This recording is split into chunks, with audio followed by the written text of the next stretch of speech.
¿Cómo percibe el mundo una persona que ha estado expuesta a múltiples eventos críticos?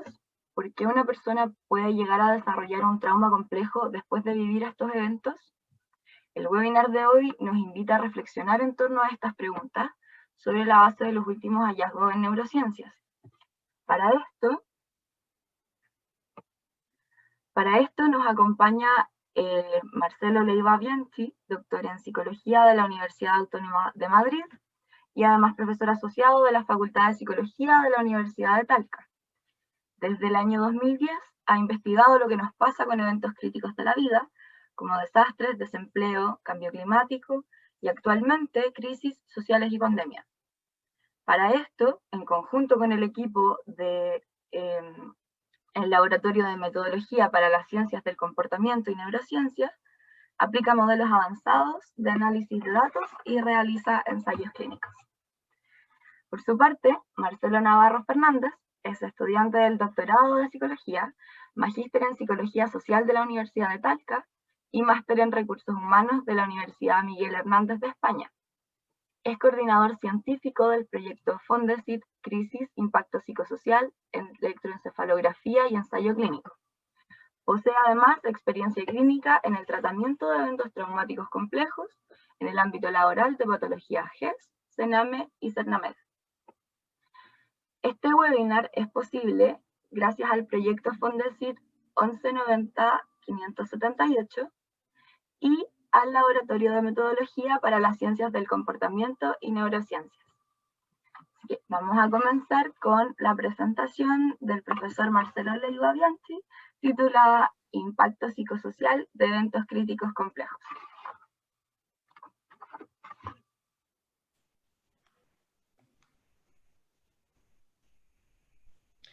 Bien, muchas gracias Renata por la presentación.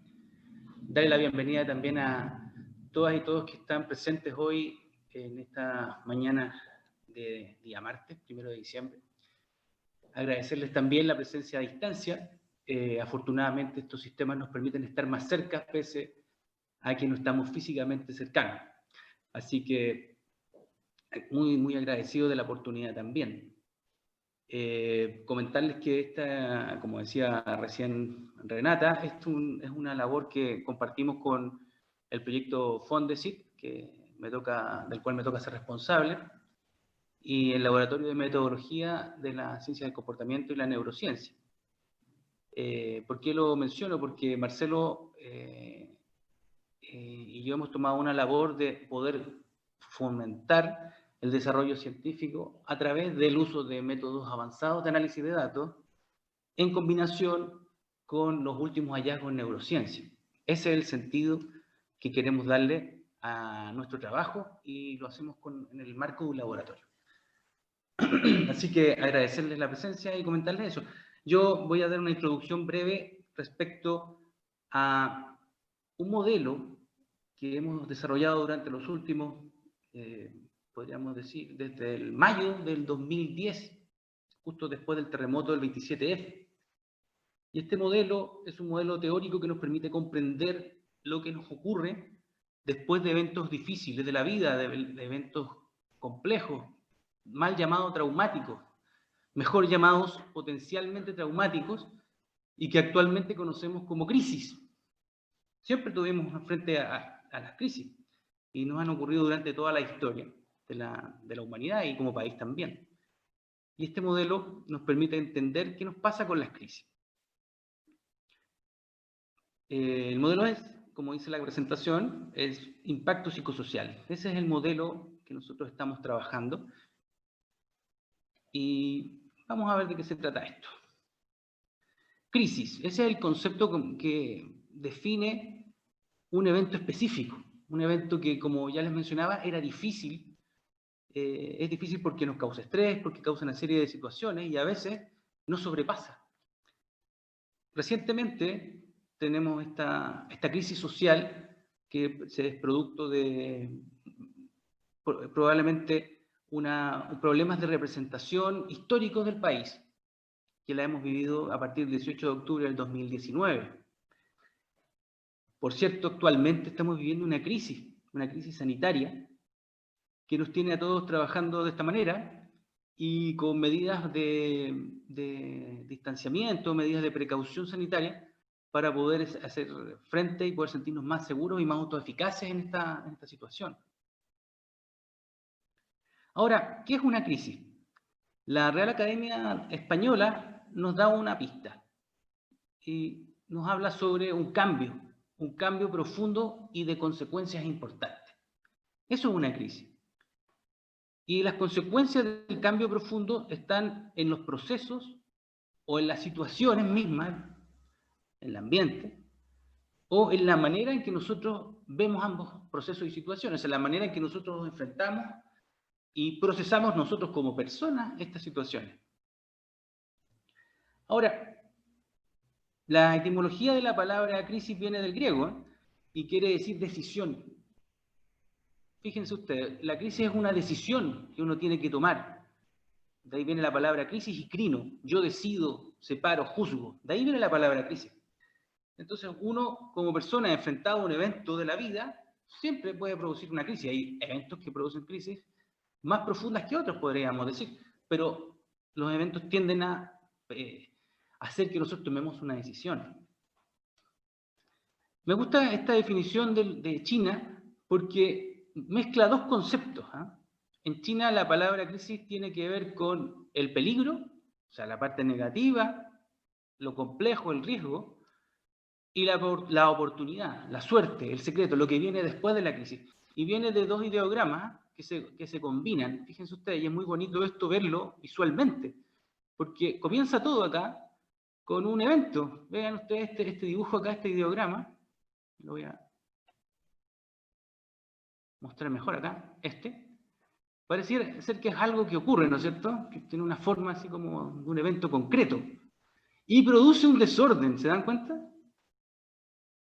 Eso es crisis. Ahora, la oportunidad comparte este concepto de acá, este desorden, pero tenemos un nuevo orden después de ese evento, ¿ven? Una casita o algo reconstruido, ¿se fijan? Los chinos así producen su lenguaje, los ideogramas son así, dibujan pensando en el concepto y representándolo.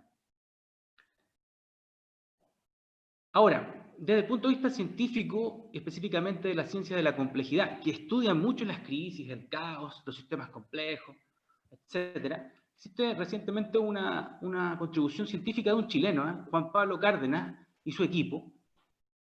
¿Y ellos qué analizaron? Analizaron mediante redes semánticas complejas, análisis de grafos, el concepto de crisis, lo que para nosotras y nosotros chilenos creemos que es crisis, ¿ya? Y fíjense, nuevamente tenemos una como especie de dualidad. Por un lado tenemos el miedo, la desorganización y el conflicto. Y por otro lado tenemos la oportunidad, la transformación, el desarrollo. Tenemos esos dos conceptos, unidos por el riesgo, que se repite en el concepto chino.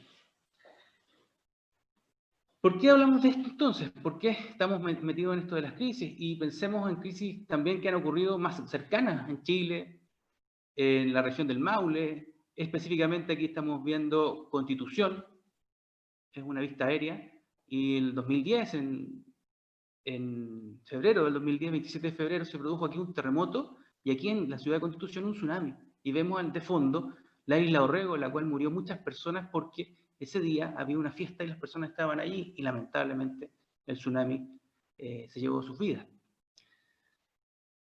Una crisis no solamente para las personas, sino para la comunidad completa. La ciudad no va a ser la misma, la comunidad no va a ser la misma después de un evento así. Esta imagen aérea es de otro lugar de la región del Maule, es Cauquenes. ¿Y por qué ponemos esta imagen? También Cauquenes sufrió un terremoto, sí, pero Cauquenes sufre constantemente, todos los inviernos, procesos de desempleo estacional. Al ser una comuna, una provincia agrícola, la región del Maule y el centro de Chile es agrícola completamente también, al depender mucho del agro, la actividad agrícola en un clima mediterráneo, como nosotros sabemos, tiene un pic en verano, hay mucha actividad de cosecha, etc., pero en invierno eso se detiene. Y esta ciudad sufre los embates del desempleo estacional de invierno y lo ha sufrido desde siempre. ¿Ok? Y eso también es una crisis de vida, porque las personas no tienen sustento en invierno. Ocurre en Cauquenes, ocurre en Linares, llegan a haber 2 cifras de desempleo en los inviernos, más del 10%. Otra crisis, esto ocurrió el 2017 en enero, es Santa Olga. Sufrió los embates del clima, del cambio climático. Un incendio así no hubiese ocurrido en un escenario que no hubiese sido de cambio climático. Además, sufrió los embates de estar en medio de un bosque de pinos, mejor dicho, de una plantación de pinos, que rápidamente en verano, gracias al tema del estrés hídrico y el aumento de las temperaturas, en verano son prácticamente una bombona de gas, se encienden con cualquier chispa. Y eso fue lo que pasó ese año, que hubo mucha sequía, muchos vientos, etcétera, que produjeron un incendio en toda la región, en varias regiones, y destruyó todo este poblado. La comunidad, por cierto, no es la misma antes y después de estas crisis. Ahora, son eventos difíciles, son eventos complejos, nos causan malestar, son estresantes, son desagradables. Nadie quiere hablar de ellos, ni verlos, ni vivirlos. ¿eh? Es curioso eso. Ahora, nuestra profesión y nuestro trabajo como cientistas sociales, cientistas del comportamiento, psicólogas, sociólogos, antropólogos, etc., es un trabajo que se fija en estas cosas, en estos temas difíciles. Y tenemos que verlos y tenemos que entenderlos. Ahora, una cosa interesante, y la pregunta que sale desplegada aquí, ¿un evento crítico solo causa disrupción? Fíjense ustedes que un grupo de investigadores liderado por este señor de apellido Bonanno, George Bonanno, han investigado esto bastante y nos han entregado una especie de recorrido en el tiempo de lo que pasa después de una crisis con las personas, con poblaciones en general. Cuando ocurre una crisis es el momento cero, ¿no? Lo tenemos en este eje y avanza a 1 y a 2 años en el eje horizontal. Y en el vertical tenemos los tipos de respuestas que pueden ser disruptivas, es decir, respuestas de malestar, estrés, depresión, ansiedad, respuestas de malestar frente a los eventos de este tipo, hasta llegar a las saludables en este otro extremo, que podría ser el crecimiento, el colaborar con otros, el ver el tema como una oportunidad. Y tenemos líneas de evolución de las comunidades, ¿no es cierto? Y fíjense ustedes, nos interesa, aquí por abajo vienen las respuestas disruptivas, llegan a entre un 5 y un 15%, cuando se llama una respuesta de tipo continuo o crónica, o sea, la persona que sufre una crisis continuamente, crónicamente va a estar solo generando malestares, solo generando disrupción. Hasta un 30% de las personas después de una crisis podrían generarla, como máximo. Lo que me interesa ver es aquí arriba. Fíjense, tenemos acá lo que se llama el mínimo impacto o resiliencia entre un 35 y un 65% de las personas, y una mejoría entre un 5 y un 10%. ¿Qué quiere decir eso? Quiere decir que la mayor cantidad de las personas se van a recuperar, van a rápidamente retomar su vida y aprovechar, entre comillas, la crisis como una oportunidad, o recuperarse, o buscar, o tener respuestas positivas, tener un crecimiento como personas, aprender de la crisis. Ese es un primer modelo que hace relación a un evento concreto. Ahora, ¿por qué ocurre esto? La explicación está en cómo procesamos el evento. Está en nuestro cerebro, si usted quiere, en el sistema nervioso. Aquí vemos una imagen del rey del sistema nervioso, que sería el cerebro. Y el procesamiento nosotros lo podemos graficar según diversos estudios de neurociencia. Aquí hay solo un ejemplo, pero muchos estudios van hacia lo que Pérez, McFarlane y otros encontraron, ¿no? Que es este doble ruta de los eventos, la ruta azul y la ruta roja, o la ruta rápida y la ruta lenta también se conoce. Ocurrió un evento lo que puede pasar es que este evento pase por la memoria que se llama verbalmente accesible. Es decir, es un evento que a nosotros nos va a ocurrir y del cual nosotros podríamos hacer una narración, explicárselo a otra persona, así como contarles un cuento de lo que le pasó a uno, como en un principio, una parte intermedia y un desenlace. Esta ruta verbalmente accesible se relaciona con el sistema frontal y hipocampo. ¿Okay? O sea, está en las partes más nuevas del sistema nervioso del cerebro. Específicamente, es un sistema que se encarga de almacenar. Es como que le permite a uno guardar en archivos, en distintos archivos ordenadamente, lo que ocurre. Y es el responsable de la historia personal, de tener una noción de historia personal, lo que conocemos como conciencia. Ahora, el evento también podría ir por la ruta roja, que es la ruta de la memoria situacionalmente accesible. Y esta ruta roja tiene una particularidad interesante, y no es que almacene los recuerdos, no lo logra hacer. Lo que hace es activar todo el sistema nervioso, como si estuviera en estado de alerta. Y esta intensa reacción emocional tiene vinculación con áreas más profundas del encéfalo que se encuentran en esta zona, acá, como la amígdala. ¿Sí? Y se activa y es como que se activara igual la respuesta como si estuviese ocurriendo el evento. Y estos eventos, como les decía, no quedan almacenados, es como que se desarman y quedan dispersos en distintas partes del cerebro. Podrían quedar algunos en la parte occipital, donde están los recuerdos visuales, otros en la parte olfativa, etc. Y cuando ocurre un evento parecido, se activa todo. Me recuerda mucho cuando uno, frente a pasa un camión por la calle, ¿no es cierto? Tiembla un poquito la casa y uno se asusta como si estuviera habiendo un temblor. Claro, no es un temblor. Nosotros sabemos que no lo es, pero reaccionamos parecido. ¿Ok? Y tiene que ver con las historias previas, por cierto. Entonces, un evento crítico puede ir por una ruta u otra. ¿Sí? Entonces, ¿cómo pueden los eventos críticos ser procesados por dos rutas? Como la mayoría de las personas no va a producir disrupción, sino que respuestas positivas o saludables, nosotros encontramos un concepto que logra englobar ambos tipos de respuestas y es el concepto de impacto psicosocial. Es decir, las crisis, los eventos difíciles no producen necesariamente un trauma, producen impacto. ¿Ok? Y este es un modelo que nosotros hemos acuñado y lo hemos trabajado a nivel de metaanálisis. Este metaanálisis lo hicimos hace unos años para detectar los tipos de respuesta en función de la exposición y la protección al evento. Porque una primera línea de trabajo es entender que no todas las personas están igualmente expuestas a eventos críticos. Y no todas las personas van a responder de igual forma. Es una primera parte de decir, bueno, ¿por qué alguien va a tener una respuesta saludable y otro va a tener una respuesta disruptiva? ¿Tendrá que ver con la exposición física del evento? Eso es bien interesante de incluir en los análisis. ¿A qué me refiero con eso? Nosotros podemos organizar esto con dos ejes, el eje exposición-protección y el eje salud-disrupción.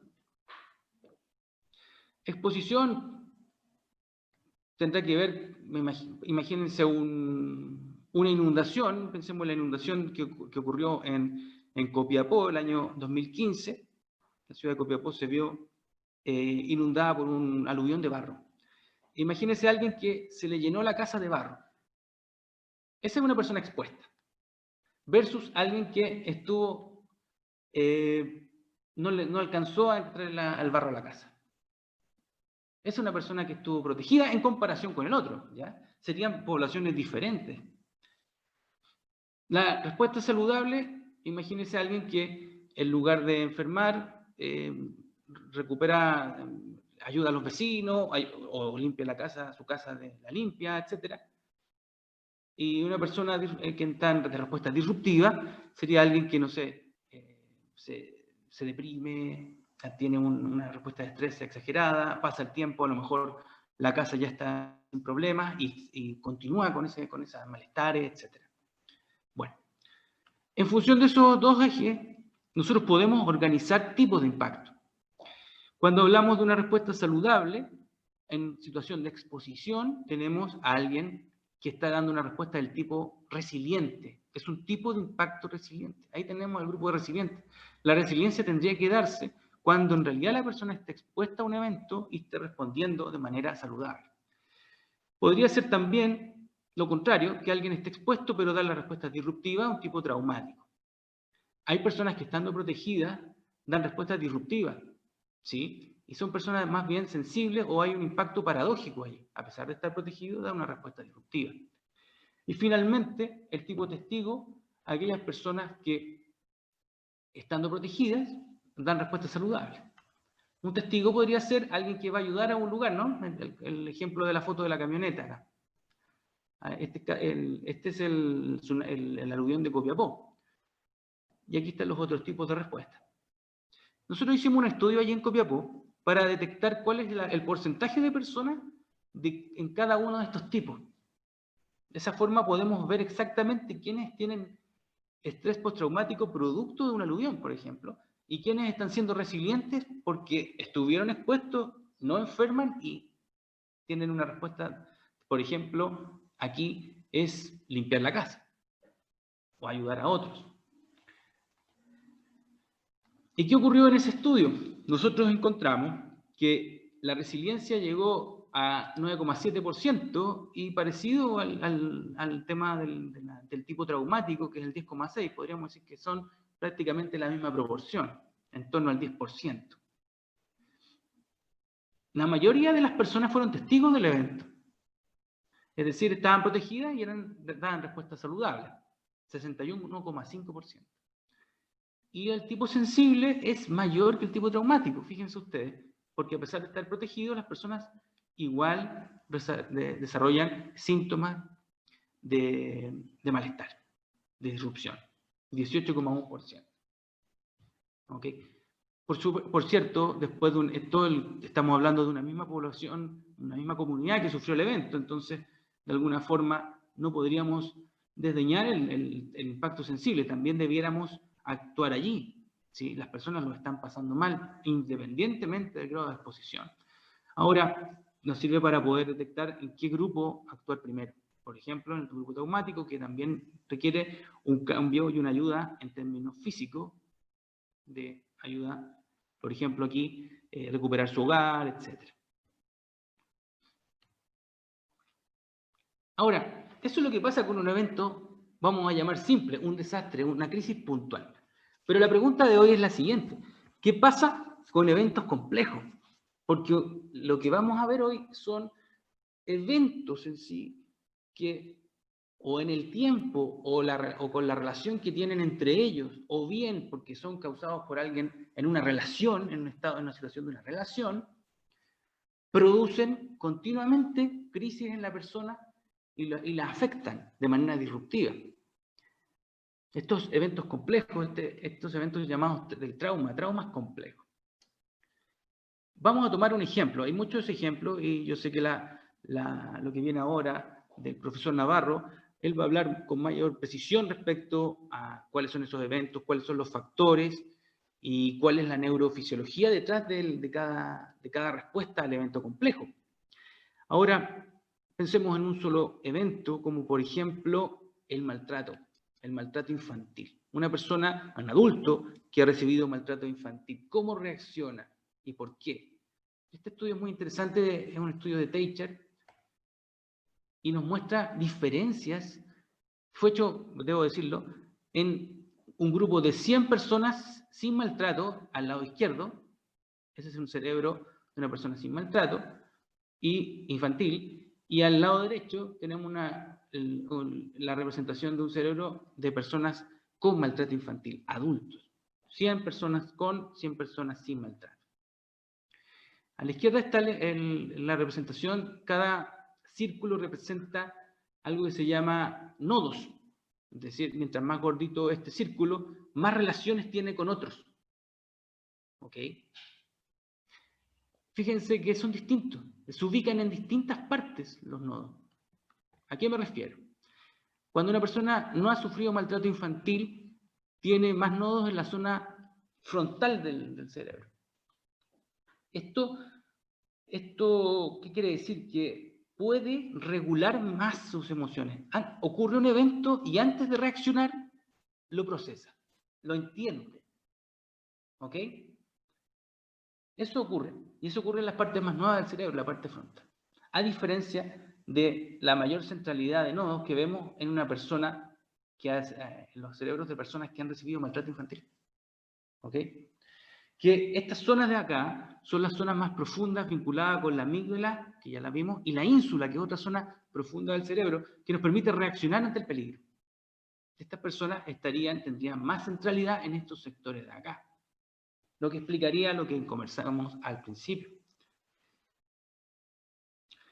Bueno, para dar paso a la siguiente ponencia, solamente hacer un poco de spoiler y decirles que vamos a hablar sobre los factores del trauma complejo. Ya vimos uno, el maltrato infantil, pero hay más. Y nos vamos a dar cuenta que hay uno que nosotros creíamos que podía ser un factor que no es tal. Y también vamos a ver los tipos de hallazgos neurofisiológicos del trauma complejo. Les agradezco mucho y le doy paso a Renata y luego a Marcelo. Muchas gracias. Muchas gracias, profesor, por su presentación. Como mencionó, ahora vamos a dar paso a la presentación del profesor Marcelo Navarro, que son de qué hablamos cuando estudiamos trauma complejo y distinción neurofisiológica en procesos de atención, en patologías específicamente asociadas con el estrés. Gracias, Renata. Para continuar con esta presentación y con esta línea que bien el profesor Leiva nos ha mencionado, voy a hacer una breve descripción de lo que se ha estudiado sobre trauma, cómo estos estudios han ido cambiando en el tiempo, y qué es lo que entendemos hoy, y en específico ya desde el 2018, sobre las patologías específicamente asociadas con el estrés. ¿Ya? De forma breve, nosotros tenemos que entender que el estudio del trauma, principalmente desde la segunda mitad del siglo XX hasta la actualidad, estuvo caracterizado por las contingencias que ocurrían en el mundo, ¿ya? Desde la Segunda Guerra Mundial a las crisis económicas, políticas y humanitarias que hubieron en el siglo XX, se generaron grandes situaciones potencialmente traumantes para las personas. Pero esto es un nivel de masa, ¿ya? De masa de personas, de grupos de personas. Entonces nos encontramos con ejemplos de eventos potencialmente traumantes como guerra, hambruna, migraciones forzadas, desempleo, también abuso y maltrato a nivel físico, psicológico, económico, etc., que hasta hace muy poco eran entendidos, y por lo menos por las grandes organizaciones de nosología que conocemos nosotros, como el DSM-5 y el CIE-11, eran entendidos como, o en relación al trastorno de estrés postraumático, ¿ya? Al TEP. O sea, pareciera que las personas que vivían estos tipos de eventos u otros, su sintomatología siempre se asociaba, se diagnosticaba, incluso se podía tratar en relación al trastorno de estrés postraumático. Sin embargo, y acá yo doy un ejemplo bastante conocido, que el secuestro de California, en 1976, 26 niños fueron secuestrados de un autobús y enterrados vivos. ¿Ya? Todos ellos sobrevivieron. Las noticias de la época daban información de que estos secuestradores, el motivo era pedir un rescate. O sea, secuestraban a los niños y después pedían un rescate por ellos. Enterraron el autobús entero, con la gente adentro, ¿ya? Y esto dio paso a que una de las psiquiatras e investigadoras que más ha estudiado el trauma en la infancia comenzara su línea de investigación, que es Leona Terr. Y ella empezó a estudiar el efecto del trauma en niños, producto de este evento, ¿ya? Este evento es diferente, por ejemplo, a los que yo había mencionado delante, con guerra, hambruna, migraciones, dado que fue un evento bastante fuerte, que tenía hartas características de potencialmente traumante, desde el secuestro hasta ser enterrados vivos, en niños de no más de 10 años. Entonces, Leonard Ter, para 1990, hace una distinción súper interesante, y ella señala que habría distinción entre la traumatización que provoca un evento único con la traumatización que provocan eventos prolongados, ¿ya? Ella indica que estos eventos únicos, aunque sean súbitos, son más accesibles al recuerdo verbal, o sea, el niño o niña lo puede expresar, lo puede catalogar de mejor forma, pero cuando son eventos repetidos y prolongados, comprometen los recuerdos verbales, se vuelven más difusos. Ya continuando con esta línea de investigación, ya 1991 y 95 da o explica un poco por qué esto sucede según sus primeros hallazgos. Entonces, Leonard Ter divide las experiencias traumáticas. Ella indica que hay experiencias traumáticas de eventos únicos, que la llama eventos tipo 1, experiencia de eventos traumáticos crónicos, que lo llama eventos tipo 2, y existen eventos mixtos, que es el paso entre un evento traumático de tipo 1 a tipo 2. Un evento traumático de tipo 1, como bien mencionaba el profesor Leiva, puede ser experimentar un terremoto, vivir un accidente de tránsito, por ejemplo. Y esto Leonard Ter, para 1991-95, lo asociaba con la sintomatología del trastorno de estrés postraumático, ¿ya? Yo puse ahí trastorno de estrés postraumático clásico, el que más conocemos y el que más se estudia. Pero acá empieza un detalle bastante importante. Yo sé que en el público también hay estudiantes de psicología, psicólogos, personas que trabajan en Sename y en otras instituciones, y yo sé que lo han visto en la práctica. Ella indica que para las personas, niños o niñas que viven eventos crónicos, pareciera que los síntomas del TEP clásico quedan cortos. No son suficientes para clasificar este fenómeno. Porque ella lo que ve en eventos crónicos de trauma generalmente son disociaciones y sintomatología más severa y más intensa que la que hasta esos años clasificaba el trastorno de estrés postraumático clásico, ¿ya? Y eso es una súper interesante y una línea de investigación que vamos a ahondar ahora, pero que surge específicamente en estos años. Ella también denomina que existen eventos mixtos, que son eventos que pasan de una línea a otra, o sea, de un evento único a un evento crónico, y uno de los ejemplos que da es el desempleo. Entonces ella postula que una persona al quedar desempleada, este puede ser un evento potencialmente traumante, es un evento, pero si esa persona en el tiempo no recupera o no consigue un nuevo empleo, estamos hablando por periodos de 1 año, 2 años, es mucho más vulnerable a que le sigan sucediendo situaciones que son potencialmente traumantes, hasta por ejemplo la dificultad para cubrir sus necesidades básicas, de alimentación, de techo, etc. Entonces, esto se puede ir transformando. Recordando lo que decía Leonard Ter en este eventos tipo 2, eventos crónicos de tipo 2, quise citar y presentar a una autora que se llama Judith Lewin Herman. Ella es una, junto a Leonard Ter, de las personas que más han estudiado el trauma complejo. Y ella en 1992, ella es psiquiatra, específicamente atendía a niños y niñas, y ella a través de, investigadora también, a través de análisis factoriales, empezó a ver un poco lo que yo ya les comentaba, que cuando atendían niños y niñas que habían sufrido abuso sexual, prolongado y repetido, los síntomas de ellos no encajaban completamente con la sintomatología descrita para el trastorno de estrés postraumático. Entonces ella bien dice acá que pareciera que existe un nivel más complejo del trastorno de estrés postraumático. Y lo especifica en traumas prolongados y repetidos, por ejemplo, en víctimas que están en cautiverio o bajo el control de un perpetrador. Ya le está dando un contexto.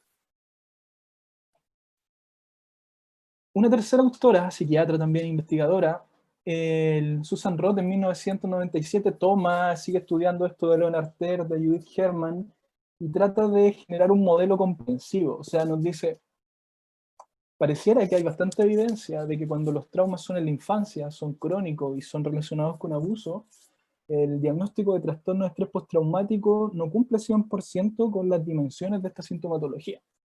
Entonces ella especifica un modelo comprensivo en 1997 que abarca las dimensiones que estamos viendo en pantalla, ¿ya?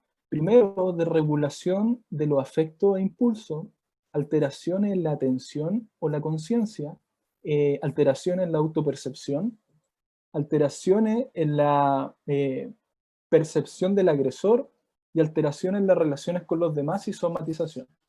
Yo quise destacar en rojo alteración en la percepción del agresor. Porque a través de esa dimensión, Susan Roth nos está diciendo en 1997 que este trauma complejo se genera o se generaría en relación con un otro. No se generaría por un evento necesariamente único o por un fenómeno que aquí me ocurra, sino que se genera en un vínculo con otro. ¿Ya? A la fecha,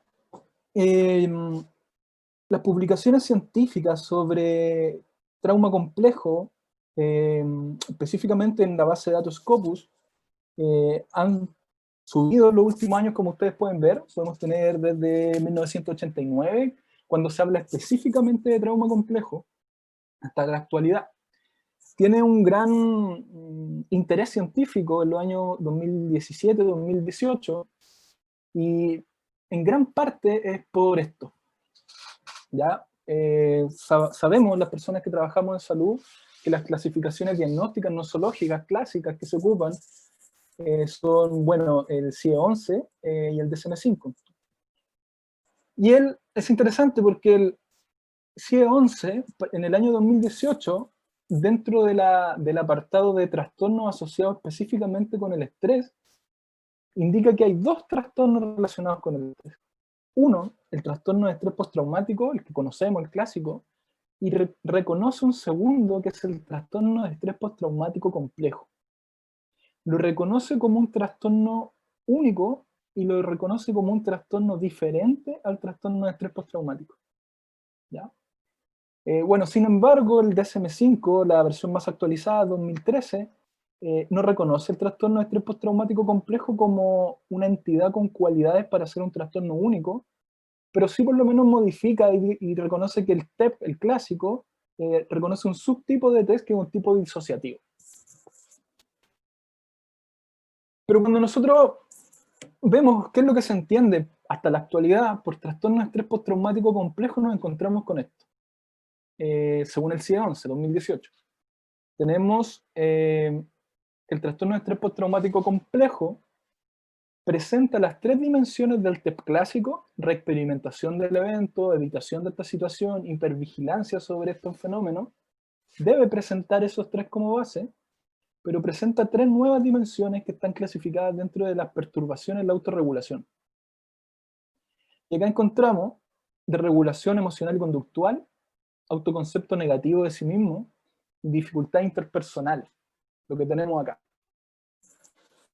Las tres nuevas dimensiones del trastorno de estrés postraumático complejo, como hice mención en las perturbaciones de la autorregulación, contemplan síntomas como arrebatos violentos, anedonia, conducta autodestructiva, episodios de disociación dentro de la regulación de la emoción y la conducta. La autopercepción negativa de sí mismo tiene sintomatología como sensaciones de disminuido, culpa, vergüenza, creencias negativas.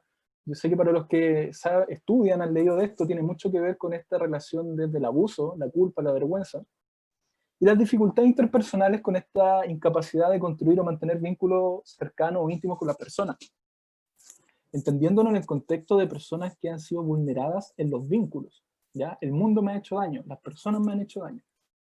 Entonces, desde el 2018, por lo menos la clasificación nosológica descriptiva que existe por el CIE-11 es la que estamos viendo acá.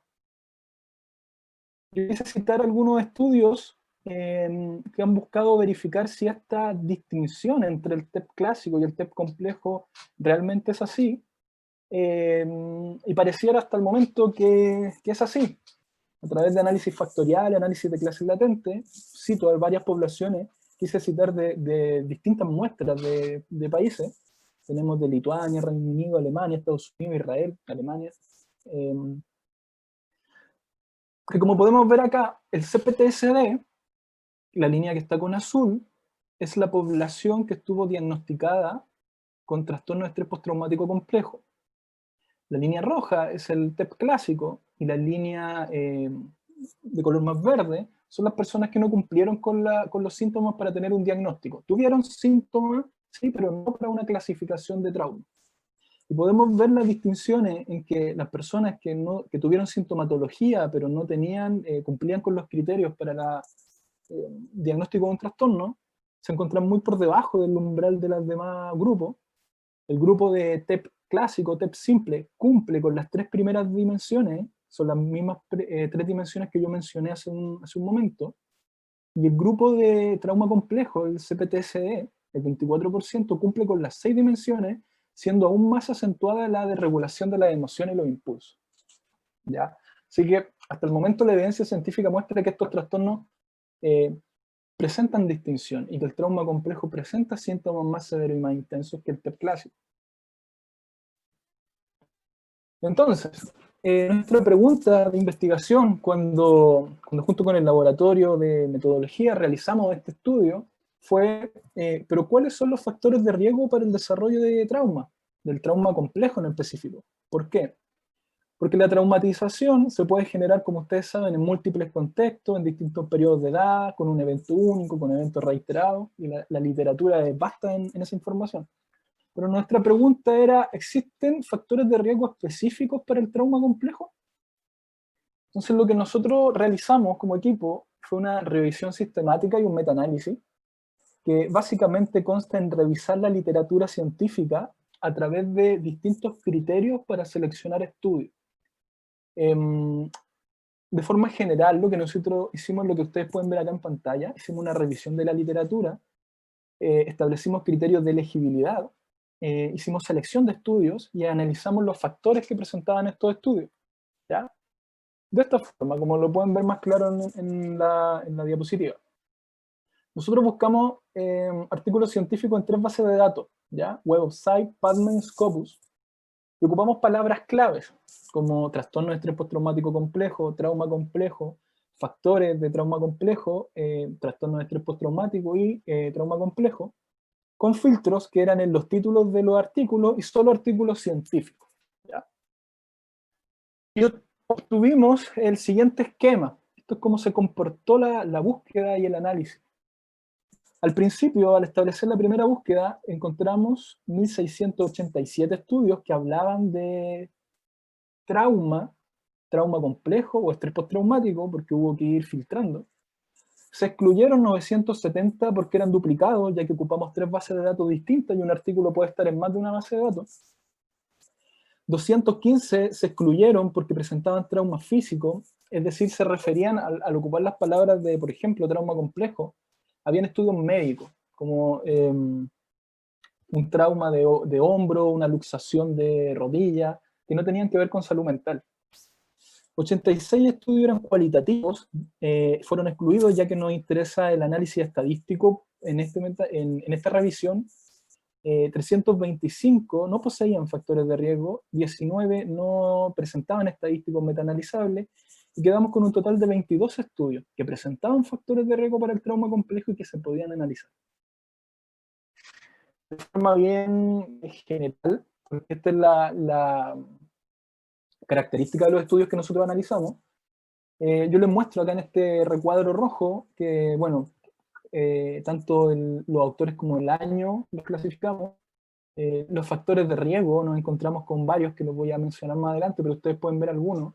Por ejemplo, Frost en el estudio del 2019, con una muestra de 1.051 personas, especificaba que la negligencia emocional en la infancia, el maltrato físico en la infancia, el abuso sexual en la infancia y el sexo femenino, eran factores de riesgo para el trauma complejo.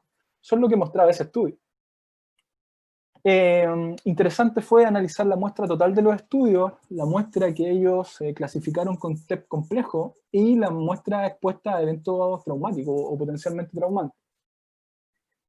Y el valor que nosotros ocupamos para analizar fue el valor OR, odds ratio, de cada uno de los estudios. Este estadístico, de forma bien general, para que podamos entender los resultados, como ven en la lámina, el estadístico de odds ratio es una medida de efecto que expresa la probabilidad de ocurrencia de un evento en presencia de otro factor o variable. Es decir, ¿cuál es la probabilidad de que una persona desarrolle trauma complejo cuando estuvo expuesta, por ejemplo, a abuso sexual? ¿Cuál es la probabilidad de que una persona desarrolle trauma complejo cuando estuvo expuesto a violencia física en la vida adulta? Ese estadístico nos da el OR. Después de hacer el análisis, nosotros encontramos estos factores de riesgo específicos para el trauma complejo. Encontramos la infancia como un factor, negligencias emocionales en la infancia, maltrato físico tanto en la infancia como en la vida adulta, sexo femenino y desempleo. Pareciera que los eventos que ocurren en la infancia, que son crónicos y repetidos, como ya nos daban o nos indicaban en los años, principios de los años 90, Leonard Ter, Judy Herman, Susan Roth, continúan con estos factores y la literatura lo ha seguido evidenciando como factores potenciales para el trauma complejo. Específicamente, nosotros obtuvimos estos valores, ¿ya? Y la atención aquí debe ir en el cuadro rojo más que en los demás estadísticos, porque esto se entiende de la siguiente forma. El abuso sexual en la infancia presentó unos ratios de 3.83, ¿ya? Lo que significa que en este metaanálisis, con los estudios que existen hasta el momento, las personas que han sufrido abuso sexual en la infancia tienen 3.8 veces más probabilidad de desarrollar trauma complejo en comparación con las personas que no han vivido abuso sexual en la infancia. Esa es la forma de leerlo, ¿ya? Y así para abajo, los datos están en el factor de mayor riesgo. Tenemos curiosamente el desempleo como un factor de 3.64, maltrato físico en la vida adulta, maltrato físico en la infancia, negligencia emocional y sexo femenino. ¿Ya? Lo interesante también de realizar el metaanálisis es que podemos tener estos gráficos que nos muestran nuevamente, ustedes pueden estar viendo acá, cómo influye el abuso sexual en la infancia para el desarrollo de trauma complejo. Como yo hice mención, encontramos que influye en un 3.8, aumenta la probabilidad de desarrollarlo. Y acá tenemos el análisis de cada uno de los estudios. Cada uno de estos estudios reportó el abuso sexual en la infancia como un factor de riesgo para el trauma, específicamente para el trauma. Lo mismo con el desempleo, maltrato físico en la vida adulta, maltrato físico en la infancia, negligencia emocional en la infancia y sexo femenino. Y acá hay un interesante análisis que hicimos como equipo, porque al tener los diagramas, los forest plot, nosotros podemos ver la distribución de los estadísticos de cada estudio. Y notoriamente encontramos que para el sexo femenino, el estudio de Frost y Hillam presenta un OR sumamente elevado en comparación a los demás. O sea, aquí tenemos estudios que nos dicen que ser mujer aumenta la probabilidad de tener trauma complejo, por ejemplo, en 1.18 veces. Pero el de Frost nos está diciendo que esta probabilidad la aumenta en 10 veces. Pero solo hay que entender lo que ese estadístico es para la población del estudio de Frost y Hillam. Entonces, ¿nosotros qué hicimos? Analizamos los factores y analizamos específicamente el estudio de Frost y nos dimos cuenta de lo que ustedes están viendo acá. La muestra de este estudio eran mujeres migrantes que eran refugiadas y que habían vivido todos los eventos que ustedes están viendo ahí y los porcentajes que estos eventos impactaron a esta muestra. Estas mujeres habían sido civiles desarmadas en guerras. Estas personas venían tanto de África como de Centroamérica. Exposición a desastres naturales, accidentes graves, maltrato físico, agresiones físicas, violencia sexual y negligencia grave de otro tipo. Entonces, esta era una muestra, y esto lo vivieron en periodos de 2 a 7 años. Entonces, la constante de este estudio nos indicó que estas personas sintieron temor por su vida durante de 2 a 7 años. La traumatización que tenía superaba por mucho los indicadores que teníamos en los demás estudios. Entonces, metodológicamente, lo que nosotros hicimos fue un análisis de sensibilidad. Lo que hicimos es ir descartando uno a uno los estudios que nos presentaban el sexo femenino como un factor de riesgo para el trauma complejo, e ir viendo si esta media del estadístico variaba o no variaba. Y nos encontramos que el único estudio que nos hacía variar la muestra, el factor de riesgo de 2.35, era el estudio de Frost. Al excluir este estudio, por las características que tenía esta muestra, quedó que el sexo femenino como factor de riesgo baja de un 2.35 a un 1.54, ¿ya? Nosotros no podré, con la evidencia de hasta el momento, no podemos afirmar que el sexo femenino es un factor de riesgo para el trauma complejo. Hay hipótesis sobre eso. Las mujeres están expuestas a situaciones de vulneración mayor que los hombres, eso dicen algunos estudios, y hay recientes estudios que también muestran que hay características biológicas que podrían hacer mayor sensibilidad al trauma, pero son sumamente recientes. Es decir, nosotros excluimos el sexo femenino como un factor de riesgo en este metaanálisis. ¿Ya?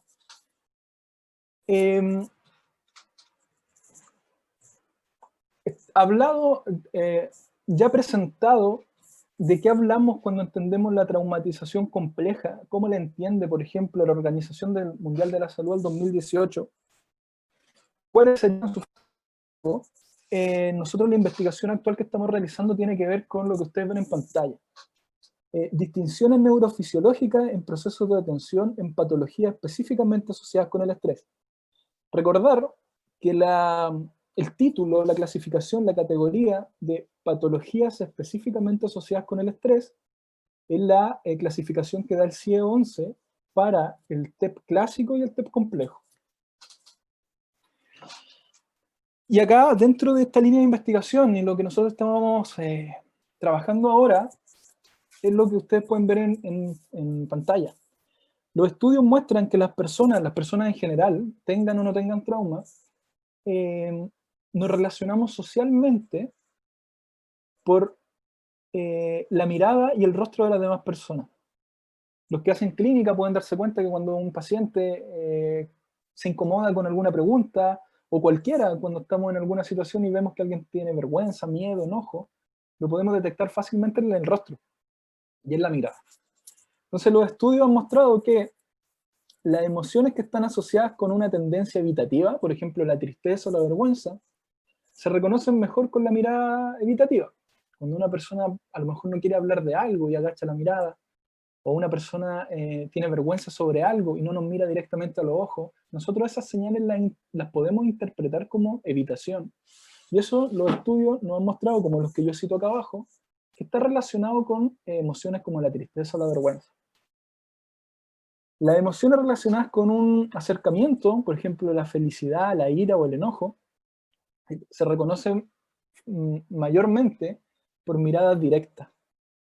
Y esto, acá yo hago esta línea azul donde ustedes pueden ver un rostro con mirada directa, y la evidencia muestra que los rostros con mirada directa y con emociones negativas se reconocen más fácil en esa condición versus en una condición evitativa. ¿Ya? Este es el contexto de lo que vamos a entender ahora. Y acá me parece, estos estudios que vuelvo a citar acá abajo, el 2012, presentan información sumamente interesante. Estamos hablando de TEP clásico todavía, y indican que las personas que han experimentado abuso sexual en la infancia a menudo aprenden a evitar la mirada directa, dado que en general los abusadores consideran el contacto visual directo como una provocación. Y podemos ver el esquema que está acá abajo. Personas que por abuso sexual crónico reiterado generan TEP, y yo acá pongo TEP y no TEP complejo porque me estoy refiriendo a una investigación en específico que es la del 2012, y ellos lo referencian solamente como trastorno de estrés postraumático clásico, que están en contextos de abuso, tenderían a no relacionarse con las demás personas y sobre todo con el abusador de forma directa, porque han aprendido a evitar la mirada. Porque una mirada directa puede tener como resultado situaciones bastante adversas. ¿Ya? ¿Por qué pasaría esto? Como ya lo nombró el profesor Leiva en algún momento, la evidencia ha mostrado que las personas que están frente o que han vivido experiencias traumáticas, potencialmente traumantes, tienen sesgos atencionales, desarrollan sesgos atencionales. Los estudios de Hensel 92, 2007 y 2011 hablan sobre esto, y acá hay un ejemplo de más o menos cómo funcionaría esto. Nosotros acá tenemos dos tipos de estímulos, como ustedes pueden ver. El cuadro 1 muestra una figura, solamente una figura, y el cuadro 2 muestra una cara que podría ser interpretada como amenazante. Dentro de este cerebro que estamos mostrando aquí, las líneas azules nos indican cómo se procesa la información espacial, la información de la figura. Y la línea roja nos indica cómo se procesa la información emocional. Entonces, ¿qué es lo que nosotros vemos acá? Tenemos dos grandes áreas. La área posterior, la área donde está la figura roja, la línea roja, perdón, tiene que ver, como ya se había hecho mención, con la ínsula y amígdala, áreas del cerebro relacionadas con procesamiento de emociones. Y el área central, el área principal, el lóbulo frontal, tiene que ver con las funciones ejecutivas. ¿De qué forma procesamos esta información? ¿De qué forma la interpretamos? ¿De qué forma la ejecutamos?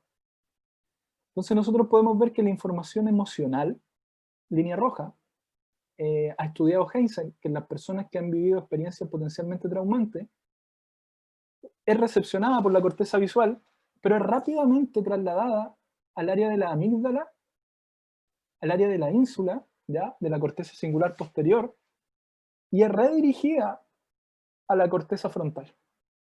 O sea, lo que nos está mostrando es que las personas que tienen trauma reaccionan emocionalmente primero y después evalúan si eso me puede causar daño o no. En un desarrollo típico, en un grupo control, la conectividad debería ser a la inversa, como nos muestra esta información espacial. Debería ser recepcionada por la corteza visual, debería ser recepcionada o analizada por funciones ejecutivas, y luego debería ser reaccionada, redirigida a la ínsula y la amígdala y ser asociada con emociones, ¿ya? Entonces, vemos esta distinción entre las personas con trauma y los grupos control o los grupos sin trauma. Un estudio, recordamos nuevamente el tema de la fijación de la mirada, la fijación del rostro como señales que son rápidamente identificables por las personas, también por niños y niñas. Y vemos un estudio del año 2012 que evalúa 16 sujetos sanos y 16 pacientes con diagnóstico de TEP clásico, pero específicamente que hayan vivido abuso sexual. A ellos, este es un estudio de resonancia magnética funcional, y a ellos se les presentan las imágenes que ustedes están viendo en pantalla. Estas imágenes representan tres emociones, ¿ya? Felicidad, primero una imagen, o sea, una emoción de enojo, felicidad y neutra. Y estas tres emociones se presentan en combinación con la congruencia de la mirada, o sea, se presentan con mirada directa y con mirada desviada, y también se presentan con un rostro directo o con un rostro evitativo. Entonces, lo que ellos quieren analizar básicamente es que si el procesamiento de esta información en los pacientes con TEP por abuso sexual es diferente o no con los pacientes del grupo sin TEP. Y dentro de esos hallazgos reportan esto, ¿ya? Encontraron que el grupo control presenta mayor activación en las áreas frontales, lóbulo frontal, funciones ejecutivas, en comparación al grupo de TEP. Nuevamente, como nos mostraba Hensel, los pacientes con trauma presentan menor activación en las áreas frontales, tienen mayores dificultades en interpretar y en procesar la información cuando es de orden amenazante, específicamente. Y el grupo con TEP presentaría mayor activación en áreas asociadas con las emociones. O sea, esto reafirma ya lo que nosotros habíamos visto. El trauma genera distinciones en el cerebro. La línea de investigación que nosotros estamos desarrollando tiene que ver específicamente con mediciones de electroencefalografía y potenciales relacionados con eventos. Yo voy a explicar de forma bastante general aquí cómo funciona para que tengamos una idea, una medición con un electroencefalograma. Nosotros tenemos una persona que es la cabeza que se ve ahí al medio, con una gorra, con electrodos. Estos electrodos pueden ser de diferente cantidad de electrodos, pueden ser de 24, de 32, de 64 electrodos, según el paradigma que se quiera utilizar y lo que se quiera medir. Lo tenemos frente a un computador, como estamos nosotros ahora, y se le presentan imágenes. Y a través de estos electrodos mandan señales en microvolt a un amplificador, a un segundo computador, y nosotros vamos registrando esta onda, como ustedes pueden ver en el gráfico de abajo. En un lado tenemos el microvoltaje que se genera en el cerebro cuando se está, por ejemplo, yo en este momento cuando estoy hablando, y el tiempo que dura ese voltaje lo tenemos abajo, la latencia, ¿ya? En milisegundos. De forma más práctica, la imagen que tenemos con la persona sentada es un set para aplicar la electroencefalografía, y las imágenes que tenemos aquí al medio y a la izquierda son los implementos que tenemos en el laboratorio de metodología. Ahí pueden ver una gorra más específicamente y dónde van los electrodos, es una gorra de 64 canales, de un sistema holandés de Biosemi. Y lo que vemos acá abajo es el amplificador y tenemos los conectores. La evidencia en electroencefalografía muestra, se entiende a través del análisis de componentes en el cerebro, ¿ya? En esta presentación yo solo voy a hablar de un componente, que es el P300. Acá tenemos el gráfico y vemos por un lado el voltaje, ¿cierto? Y vemos abajo el tiempo que dura este voltaje, la latencia. Y nosotros vemos que tenemos una onda que se denomina P3 o P300, que se denomina de esta forma porque el tiempo en el que aparece la máxima amplitud de esta onda está dada a los 300 milisegundos. Comenzaría esta onda cercana a los 200 milisegundos, su máximo potencial lo encontraría a los 300 y disminuiría ya a los 400. Esta onda, la investigación ha mostrado que específicamente se ha asociado como un marcador del déficit del procesamiento atencional. Es decir, las personas con ciertas patologías presentan alteraciones en la onda P3 en comparación a grupos sanos, ¿ya? La onda P3, como ya mencioné, se asocia como un marcador de procesos atencionales. ¿Cómo funciona? Esta onda P3 que yo le acabo de hacer mención se descompone en dos subondas, componente P3A y componente P3B. Como pueden ver en la lámina, nos indica que el componente P3A se ha interpretado como un índice de asignación automática de atención. Y el componente P3B se interpreta como un índice de atención voluntaria. Es decir, si yo estoy frente a un computador, estoy con la gorra y conectado al electroencefalograma, me presentan dos imágenes en simultáneo. Una imagen neutra, un paisaje, por ejemplo, y me presentan una imagen amenazadora. Y yo tengo eventos potencialmente traumantes que he vivido en el último tiempo. Pero la indicación a la tarea, al experimento, es que yo tengo que poner atención a la imagen neutra. Esa es la orden conductual que me dan. Las investigaciones han mostrado que cuando las personas estamos bajo estos paradigmas, presentamos dos tipos de atención, o dos tipos de asignación de atención, una voluntaria y una involuntaria, ¿ya? La atención voluntaria presenta una onda P3 más baja en microvolt, y la atención involuntaria relacionada con el P3A presenta una onda mucho más alta. Entonces, ¿qué nos han mostrado los estudios? Los estudios nos han mostrado que las personas que tienen diagnóstico de trastorno de estrés postraumático presentan alteraciones en la onda P3. Acá tenemos un grupo que estuvo expuesto a robos violentos, abuso sexual, accidentes de tránsito, y frente a estímulos novedosos, presentaron mayores amplitudes de la onda P3A en comparación al grupo control, y lo que mostraría un déficit en la categorización de estímulos. Recordar que la onda P3A es una atención automática. Lo que nos está mostrando acá es que las personas con trauma, cuando se le presentaban imágenes inesperadas, su atención se disparaba mucho más a la imagen inesperada en comparación al grupo que no tiene trauma. Y eso lo podemos ver en el gráfico de acá. La línea negra continua es el grupo con TEP y la línea entrecortada es el grupo control, el grupo sano. Ellos fueron sometidos a terapia. La terapia fue específicamente la terapia EMDR. Y a ellos se le hizo una medición previa a la terapia y posterior a la terapia. Como vemos al principio, acá tenemos el voltaje, los microvolts. Podemos ver que los pacientes con TEP presentaban ondas P3A, esta atención involuntaria a los estímulos infrecuentes, más altas en comparación al grupo control, ¿ya? Tenían una hiperactivación. Su área de la ínsula y la amígdala muy probablemente se disparaba primero que el análisis del lóbulo frontal. Y esto también nos muestra que la terapia, bueno, da resultados, porque esto de hacer una segunda medición, la amplitud del P3A, esta atención involuntaria frente a estímulos extraños, baja. Incluso un poco más que el grupo control.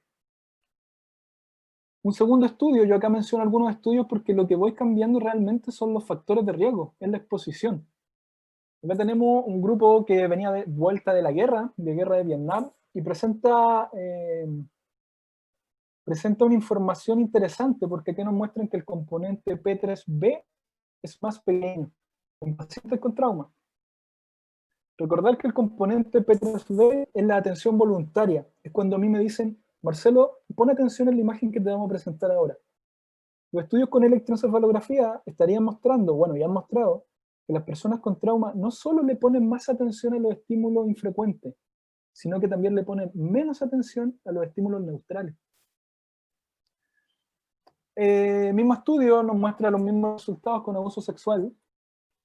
Y acá tenemos otro estudio que muestra los mismos resultados con una persona que tuvo un accidente de amputación de manos. Vivió una experiencia traumática tanto en el accidente como en la recuperación. Y al hacer el análisis de sus sesgos atencionales mostró similares resultados a los que se habían visto en abuso sexual, en guerra, etc.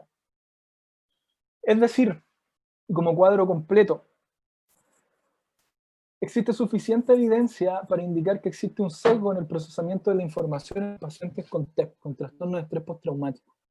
Y esto básicamente, estos estudios tanto de RP, de potenciales relacionados con eventos, como de resonancia magnética funcional, nos mostrarían el esquema que ustedes están viendo en pantalla.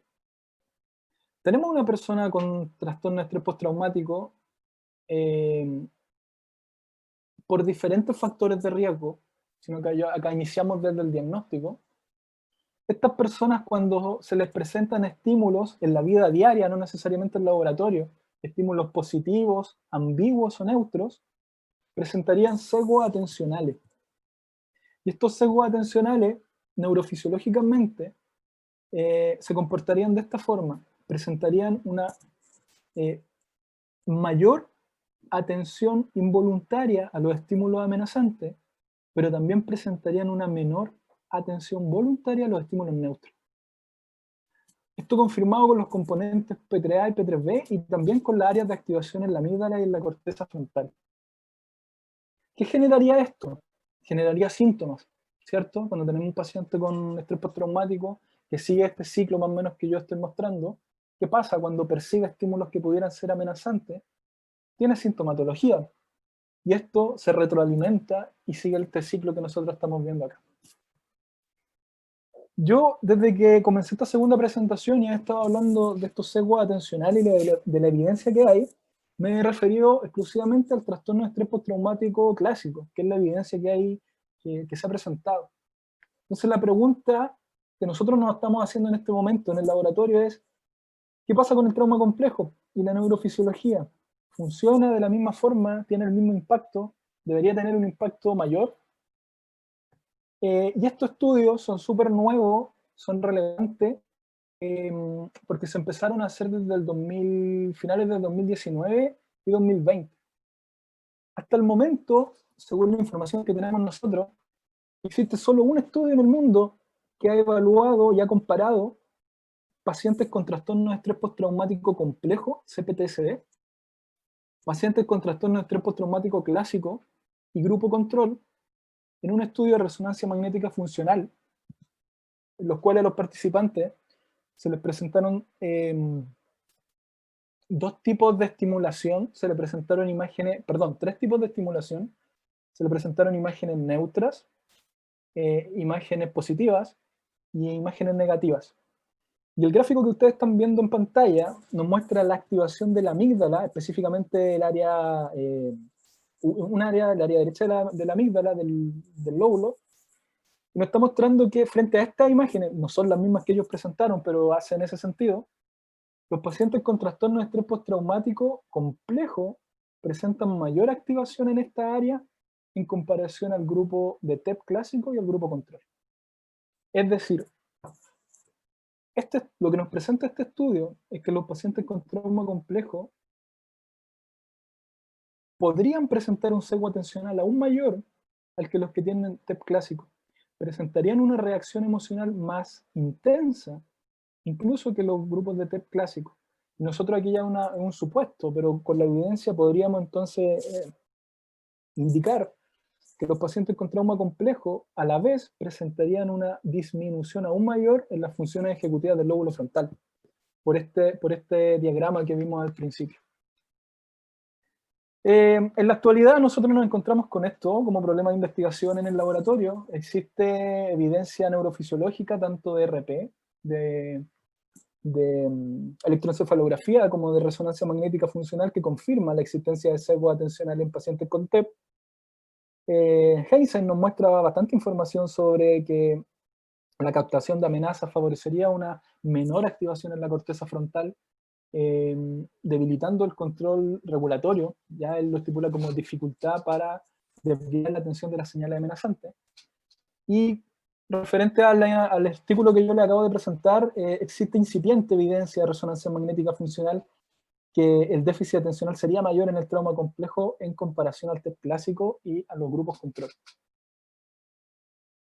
Para finalizar y mostrarles lo que se viene 2021, nosotros nos encontramos realizando y diseñando lo que ustedes ven aquí en la lámina. Tenemos ya los factores de riesgo para el trauma complejo a través del metaanálisis que yo presenté en mi primera presentación. Sabemos que estos factores de riesgo no todos terminan en trauma complejo, sino que terminan en sintomatología, pueden terminar en TEP clásico o trauma complejo. Eso también lo tenemos más o menos claro. Sabemos, por lo que acabamos de presentar, que se presentan sesgos atencionales, o sea, existe un déficit neurofisiológico. Lo que nosotros queremos hacer el 2021 es poner esto a prueba en un estudio longitudinal, con muestras que tengan terapia EMDR, y poder hacer una medición previa a la terapia, durante la terapia y posterior a la terapia, para ver cómo se modifican o no estos déficits neurofisiológicos en los pacientes con trauma. ¿Ya? Eso es lo que nos espera si la pandemia deja y otras circunstancias el 2021. Gracias, estimados. Muchas gracias, profesor Marcelo. Muchas gracias también al profesor Marcelo Leiva por la presentación anterior. Ahora queremos dar paso al tiempo para responder preguntas.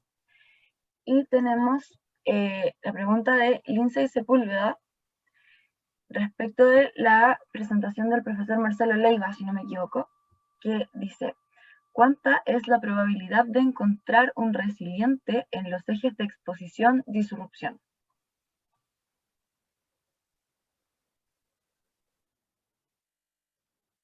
Sí, gracias por la pregunta, Lindsay. Es muy importante para responderla comprender que y entender nosotros también incluso la práctica profesional, ¿ya? Que al momento de enfrentarse a una persona, saber de qué población viene, ¿sí? Y para eso podemos utilizar bien lo que mencionaba el profesor Navarro, el tema del diagnóstico, el conocimiento de las personas con las que uno trabaja. Y claro, lo que ya sabemos es que una persona en situación resiliente tiene que estar expuesta al evento, mucho. Tiene que haberle ocurrido cerca, digamos. Sí, y es bien importante eso. Y no tener síntomas disruptivos. Y ahí podemos encontrar ese grupo de resilientes. Esa cantidad de personas va a fluctuar, ya lo mencionamos en la presentación. De hecho, el mismo George Bonanno, en su investigación sobre las trayectorias de la disrupción y la salud, él menciona que esto fluctúa entre un 35 y un 65% de la resiliencia. Es decir, que de todas las personas que reciben un efecto, una crisis, podemos tener aproximadamente la mitad para responder positivamente, ¿no es cierto? Ahora, eso depende de la población de la cual venga. Y por lo que yo sé, los estudios de George Bonanno no son tan precisos en cuanto a descartar personas que están expuestas mucho al evento. Así que me quedo con lo que aprendimos en Copiapó, en el grupo que nosotros investigamos de personas, y podríamos decir que la resiliencia llega al 10%, y muy parecida a la respuesta traumática de las personas. No sé si con eso respondo la pregunta.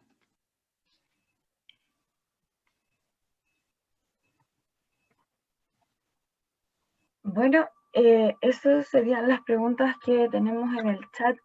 También queremos mencionarles que debido al tiempo es que no podemos